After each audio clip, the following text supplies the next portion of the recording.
안녕하십니까, 김길선입니다.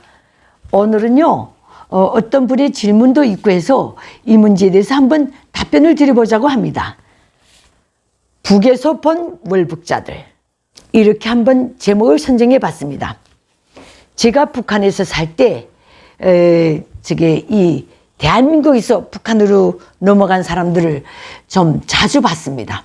그래서 제가 제일 처음에 월북한, 납북됐다고 말하면 납북된 것이고, 월북했으면 월북한 것이고, 어쨌든 사정은 어떻게 됐든지 간에 모르겠지만은 제가 제일 처음에 대한민국 국민을 접한 것은 1968년도입니다. 그때 내가 중학생이었는데 저희 학급이, 특히 저희 소년반이, 그땐 소년단원이었을 때입니다. 김일성의 접견자 학급 소년반 당사자가 대단하니까 우리가 그 배를 받아가지고 1968년에 초여름에 저 북한에서 제일 유명한 중앙소감 소년단 야영소에 가게 된 겁니다. 보름 동안. 그때 우리는 그 야영소에서 야영 생활을 하면서 처음으로 대한민국 어부들을 보게 된 겁니다. 자진 기순한 남조선 어부들이라고 하더라고요. 그때 그 어부분들이 바로 버스를 타고 중앙소감 소년단 야영소를 방문했습니다. 그래서 우리는 그때 쭉 옥에 줄을 서서 박수 치면서 버스가 들어오는 걸 환영하고, 그 다음에는 소년단 야영소 강당에 모여서 그 사람들을 환영하는 소년단 무슨 행사를 했어요. 그때 보니까 주석단에 어부들 한 14명이 들어오더라고요. 그래서 쭉 주석단에 앉았는데, 우리가 놀란 것은, 그때 우리도 10대, 15세 때인데, 놀란 것은 그 중에 어린 소년이 한 2명 정도 있더라고요. 우리 또래 같아 보이는, 우리 10대 때의 우리 또래 같아 보였던 그 소년들이 서 있더라고요. 그래서 이분들을 다 똑같은 양복을 입혔는데 그 어린 소년한테도 똑같은 양복을 입혔어요. 그래서 우리는 그때 아이가 양복 입은 건 처음 봤어요, 솔직히 말해서. 그래서 다 그 남조선 어부들 해가지고 우리도 경직되고 그분들도 경직된 상태에서 우리가 행사에 임했댔습니다. 그래서 주석단에 쭉 앉혀놓고서 그 중에 남조선 어부 한 명을 연설도 시키고 하더라고요. 거의 아주 행복하고 이런 북한의 선전을 하더라고요. 그래서 우리는 그 내용에는 신경 쓰지 않았어요. 하늘을 반대한민국 교육을 받은 어렸던 우리 잠재의식에 대한민국 사람들은 뭐가 달라도 다를 것이다, 이렇게 생각했던 것 같아요. 대한민국에 와보니까 내 세대 분들이 자기네는 잘할 때 북한 공산당은 다 머리에 불이 달린 줄 알았다고 그렇게 말씀하시더라고요.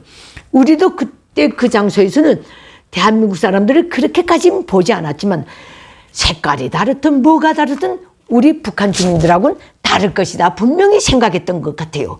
그래서 우리는 웃지도 못하고 그걸 다 봤어요. 광당을 꽉 메운 소년단원들이. 그 다음에 이 사람들을 노래를 시키더라고요.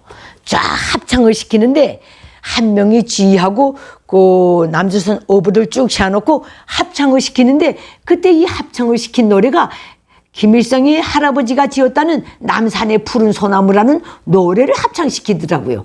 근데 이분들이 그 노래를 잘못 배웠는지 배우는 시간이 짧았는지 모르겠는데 도중에 자꾸 틀려요. 그런데도 계속 반복해서 3번 만에 그 노래를 불렀는데, 북한 주민이 그렇게 불렀다면 웃을만도 할 일이지만은 그때 우리 소년단원들은 한 명도 웃지를 못했어요. 주석단에 앉아있는 분들이 한 명도 웃지 않고 그렇게 슬프고 긴장된 표정이더라고요.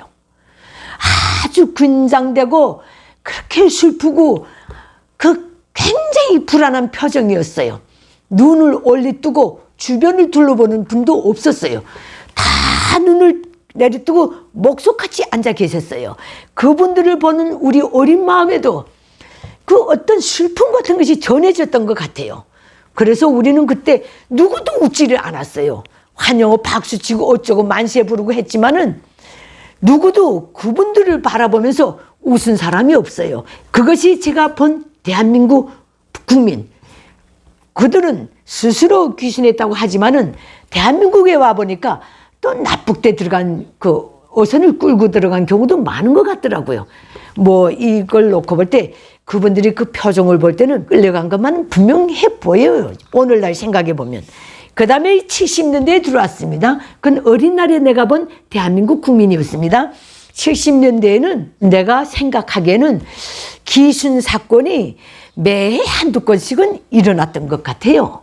그래 이제 대한민국 국군도 월북하고 미군도 월북하고 뭐 이렇게 저렇게 매해 자주 남조선의 어느 부대 병사가 뭐 북한으로 기순했다 이런 보도가 계속 나왔어요. 그래서 그런갑다 했는데 이 군인들이나 그 70년대 넘어온 사람들에 대해서 제가 가장 인상 남는 것은 이 조사가 끝난다면은 그때 평양 모란봉에 있는 지상극장 같은 데서 환영 행사를 했어요. 평양 시민 환영 행사를 했는데 그 기순한 사람들을 놓고 그 뭐 이 사람들도 연설시키고 또 이제 다른 사람도 연설하고 하는데 그건 다 흥미가 없고요. 단 하나 제일 인상 깊었던 것은 마지막 행사가 끝나기 전에 이 사람이 기순함으로써 북한에 이러저러한 공로를 세워서 상금을 준다 이런 행사를 별도로 하더라고요. 그때 보니까 그들에게 이 딱지에 상금 2만 원 이렇게 쓴 거 있지 않습니까? 그거를 이제 딱 해서 그걸 주는 행사를 해요. 돈은 그 후에 뒤에 가서 주겠죠. 근데 상금을 2만 원씩 받더라고요. 70년대 북한 돈 2만 원이면 북한 주민이 평생 벌어도 모으지 못하는 돈입니다. 먹지 않고 쓰지 않고 벌어도. 왜냐하면 그때 당시 우리 아버지가 북한군 장교였는데 그때 우리 아버지 로임이 70원 계산이었어요. 근데 2만 원씩 준다고 한번 생각해 보세요. 그래 우리는 그 사람들이 받았다는 그 돈이 아무리 크다 해도 상상이 안 갔어요. 이 돈이 얼마나 큰 돈인지. 어쨌든 그렇게 돈을 준다 이렇게 발표를 하더라고요. 그 다음에 이제 80년대에 들어왔습니다.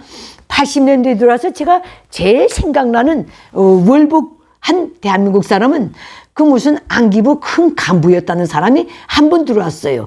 제가 분명히 기억하는 것은 80년대에 들어와서는 일반 병사, 일반 장교가 월북하는 그 현상이 상당히 줄어들었던 것 같아요. 그런 현상은 없고요.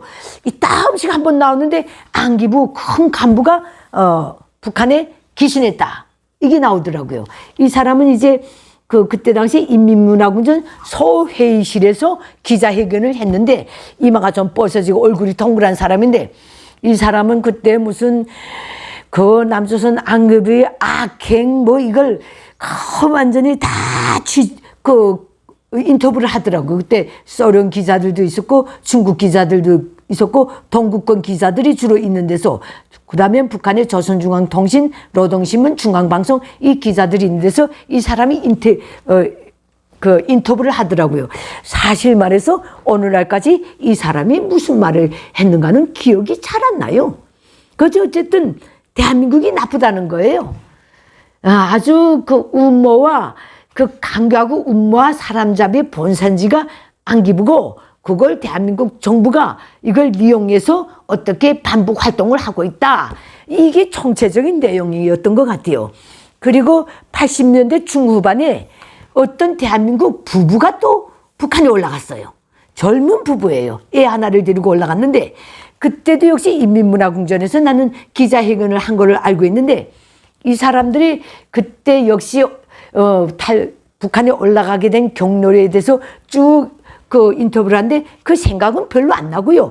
그 여자가 무슨 곽 같은 걸 꺼내놓고 쭉 펼쳐놓으면서 자기가 이렇게 재벌들 부인들 찾아다니면서 화장을 해주는 일을 했다. 그 얘기를 하더라고요. 그때 들을 때 아니 재벌은 손이 없나?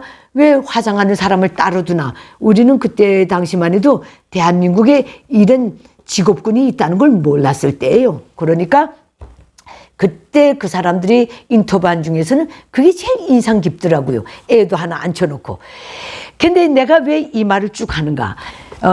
60년대에 월북한 사람, 70년대에 월북한 사람, 80년대에 월북한 사람. 그때 인터뷰나 이 모든 것을 끝으로 북한 사회에서 영원히 사라졌습니다. 이들은 한 명도 어느 북한 주민도 이들이 어디서 사는지 어떻게 사는지 알지 못합니다. 단 이 사람들을 살아있다면 관리하는 부서에서만 이 사람들이 생사에 대해서 알게 될 것입니다. 저는 평양에서 그렇게 오래 살아도 저 통일거리 어느 끝자락에 월북해서 귀순한 사람들이 아파트가 있다는 말은 들었지만은 그렇게 오고 가면서도 그 사람들을 만났다는 사람을 들어본 적이 없습니다. 이거는 철저히 내 생각입니다. 내가 기자였기 때문에 적어도 내 주변에서는 월북한 사람들의 생사에 대해서 인터뷰 끝나고 기자회견 끝난 다음에 그 이후의 생사에 대해서는 누구도 아는 사람이 없다는 것. 그러니까 철저히 북한 당국의 관리하에 연금 생활을 하거나 아니면 저 사회에 적응하지 못해서 정치범 수용소에 갔거나 둘째간이 하나일 겁니다. 옛날에 그 신상옥 감독님이 평양에 올라갔을 때 그 시조나 자기들이 여기에 불응했다고 해서 정치범 수용소까지 갔댔다지 않습니까? 그 유명한 신상옥 감독도 겪었으니 이 공정을 그 사람들도 어김없이 빠짐없이 겪고 있을 것입니다. 언젠가 제가 우리 아버지한테 물어봤습니다. 저희 아버지가 군 보위사령부 당간부 출신입니다. 제가 그때 70년대에 계속 북한으로 월북하는 국군 병사들을 보고서 저 사람들은 어떻게 처리되나 한번 물어본 적이 있습니다. 그때 우리 아버지가 이런 말씀을 하시더라고요. 한 달 동안 기본 취조를 끝내고 인터뷰를 시킨다. 견학도 시킨다. 그 다음부터 기본 조사에 들어간다. 기본 조사는 3년이 걸릴지 5년이 걸릴지 누구도 모른다. 그 사람의 그 정치적 혈액형이 바뀔 때까지 그가 대한민국에서 산 그 기간에 뼛속 깊이 자리 잡은 그 모든 것을 완전히 북한식으로 세탁할 때까지 그 매질과 신문과 교양의 세뇌가 끝없이 진행된답니다. 그 중에서 도중에 죽는 사람도 있고 설사 살아서 나왔다 해도 그 절대 일반 사회에 풀어놓지 않는다는 거. 이 얘기를 해주면서 그 대남 사업부 쪽으로 포섭대 들어간 사람들도 그런 식으로 취급한다. 이것은 북한이 월북자들에 대한 철두철미한 관리 시스템이다. 이 얘기를 저희 아버지가 해주시더라고요. 그때 내가 너무 무서웠어요. 야, 어떻게 사람이 북한을 믿고 그래도 귀순해서 왔는데 사람을 이렇게 취급하는가. 우리 아버지 말씀에 의하면 그런 과정을 거치고 나온 사람은 자기가 북한 사람이었는지 대한민국 국민이었는지 그 자체를 잊어먹을 지경으로 그렇게 된답니다. 사람이 반모저리가 돼서 나온다. 그 말입니다. 예, 제가 이 얘기를 해드리면서 오늘날 우리 대한민국에 온 3만 몇천 명의 귀순자들을 한번 봅시다. 얼마나 행복합니까? 우리는 조사기관에서의 조사만 마치고 나면 대한민국 국민과 똑같은 주민등록증을 가지고 대한민국 주민사회에 다 스며들어가서 자유롭게 살고 있습니다. 그래서 우리는 탈북자 단체도 많고 탈북자들이 TV까지 출연하고 우리들의 삶에 대해서 요가 없이 다 이렇게 보여주고 있습니다. 물론 그 과정에 정착을 못해서 욕먹는 사람도 있을 수 있지만 대개가 그 모든 과정을 거치면서 대한민국 국민으로 튼튼히 뿌리를 내리고 있습니다. 그러나 우리 대한민국 국민들 북한에 올라간 사람 소식 들어본 적이 있습니까? 한 명도 없을 것입니다. 워낙에 적게도 올라갔거니와 이 자유로운 국가에서 지옥으로 가다 나니까 오늘날 그 사람들의 생사에 대해서 누구도 아는 사람이 없습니다. 그러나 북한 당국은 대한민국에 온 우리 탈북민들의 생사에 대해서 쉽게 알아볼 수 있습니다. 이게 남북의 차이입니다.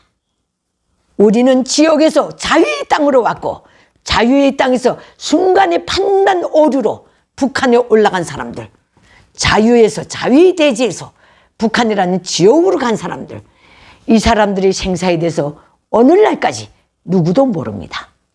이것만 봐도 남북의 차이를 느낄 수 있지 않습니까? 이 문제는 오늘 여기까지 하겠습니다. 감사합니다.